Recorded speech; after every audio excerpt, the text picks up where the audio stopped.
2025 সালে যে সমস্ত ছাত্রছাত্রীরা উচ্চ মাধ্যমিক পরীক্ষা দিচ্ছ, যাদের সংস্কৃত সাবজেক্ট ছিল তাদের কিন্তু আজকে সংস্কৃত পরীক্ষা হয়ে গেল। এরপর ধরো যাদের ইতিহাস সাবজেক্ট আছে, সেটা হচ্ছে 13ই মার্চ, হ্যাঁ, সেদিন তোমাদের ইতিহাস পরীক্ষা আছে। তো এই ইতিহাসের জন্য আমি কতগুলো কোশ্চেন নিয়ে এসেছি, যে কোশ্চেনগুলো 2025 সালের পক্ষে আসার সম্ভাবনা কিন্তু খুবই প্রবল। দেখো, একটা কথা তোমাদের বলে রাখি, তোমাদের স্কুল থেকে হোক বা প্রাইভেট টিউটর থেকে হোক, বা তোমরা যেখানে টিউশন পড়তে যাচ্ছ, বা গৃহশিক্ষক যিনি রয়েছেন, ওনারা যে সমস্ত কোশ্চেনগুলো তোমাদের করিয়েছেন সেগুলো কিন্তু আগে তোমরা প্রায়োরিটি দেবে।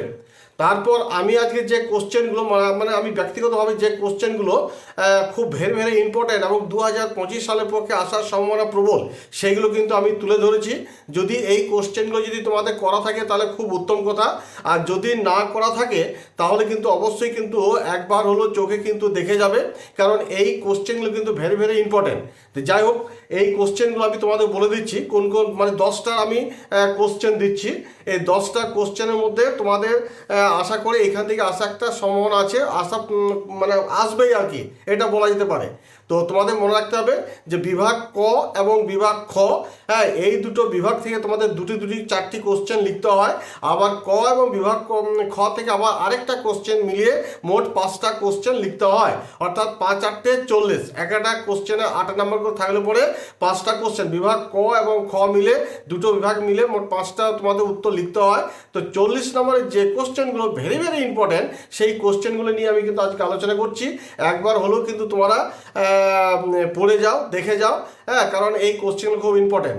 যাই হোক, এই কোশ্চেনগুলো আলোচনা করার আগে তার আগে বলে রাখি, যদি আমার ভিডিওটি ভালো লেগে থাকে তাহলে অবশ্যই কিন্তু একটা সাবস্ক্রাইব এবং লাইক করে দিও, আর পাশে থাকা বেল আইকনটিকে প্রেস করতে একেবারেই ভুলো না। চলো তাহলে কথা না বাড়িয়ে সেই ইম্পর্ট্যান্ট কোশ্চেনগুলো আলোচনা করা যায়। দেখো, তোমাদের এখানে প্রথমে লিখে দিয়েছি ক এবং খ বিভাগ থেকে মোট 5টা উত্তর তোমাদের কিন্তু করতে হয়।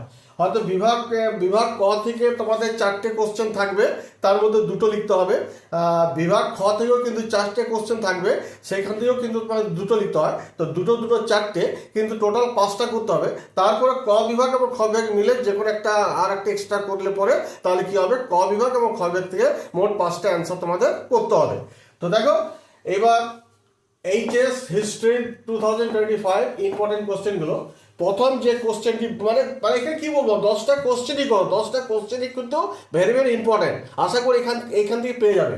প্রথম যে কোশ্চেনটি হচ্ছে, পেশাদারি ইতিহাস বলিতে কি বোঝো? অপেশাদারি ও পেশাদারি ইতিহাসের পার্থক্য লেখো। Very important. 2 নম্বর কোশ্চেনটা হচ্ছে, মিথ বলিতে কি বোঝো? অতীত বিষয়ে মানুষের ধারণাকে এরা কিভাবে রূপদান করে। এই দুটি কোশ্চেনই কিন্তু ভেরি ইম্পর্টেন্ট, একদম ছাড়বে না কিন্তু। 3 নম্বর হচ্ছে, সমাজ ও শিক্ষা সংস্কারে রাজা রামমোহন রায়ের অবদান আলোচনা করো। এটা কোশ্চেন বুঝতে পারছো কত ইম্পর্টেন্ট কোশ্চেন, এটাও কিন্তু করে নিও। 4 নম্বর হচ্ছে, চীনের চৌঠা মে আন্দোলনের কারণ এবং প্রভাব আলোচনা করো। এটাও করবে। 5 নম্বর হচ্ছে, উপনিবেশবাদ ও সাম্রাজ্যবাদ বিষয়ে হবসন এবং লেনিনের তত্ত্ব আলোচনা করো। Very important. আবার কোশ্চেনটি কিন্তু বলে দিচ্ছি, উপনিবেশবাদ ও সাম্রাজ্যবাদ বিষয়ে হবসন ও লেনিনের তত্ত্ব আলোচনা করো।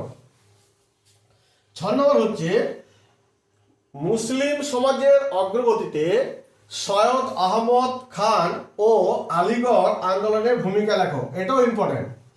7 নম্বর হচ্ছে, হো চি মিনের নেতৃত্বে ভিয়েতনামের মুক্তিযুদ্ধের বিবরণ দাও। ভেরি ইম্পর্টেন্ট, এটা কিন্তু পড়বে।